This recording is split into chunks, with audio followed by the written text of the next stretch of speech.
જી સાહેબ, આજે મારા ખેતરની અંદર સને 2018ની સાલની અંદર જેટકો કંપની વાળા અમારા ખેતરમાં અમને જાણ કર્યા વગર, અમને નોટિસ આપ્યા વગર લોકો ટાવર ઉભો કરી ગયા 2018ની સાલમાં.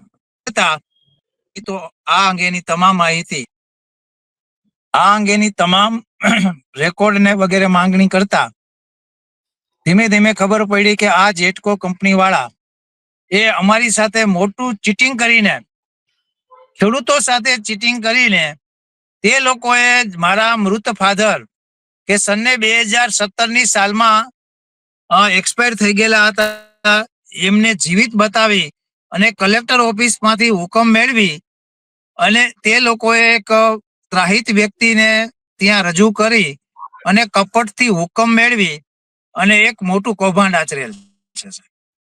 અને જે કૌભાંડને અમે બહાર લાવતા 6 થી 7 વર્ષ સુધી આજે સતત પ્રયત્ન કર્યો, જુદી જુદી કચેરીની અંદર જઈ. તમારું ગામ અને જિલ્લો કયો છે? જે ખેતરમાં પ્રશ્ન છે એ ગામ અને જિલ્લો? મારું ગામ મોટા દહીસરા, તાલુકો માળિયા મિયાણા, જિલ્લો મોરબી ની અંદર આ મારું જમીન મારા ફાધર સને 1960 થી મારા ફાધર ને મારા દાદાની હયાતીમાં જમીન હતી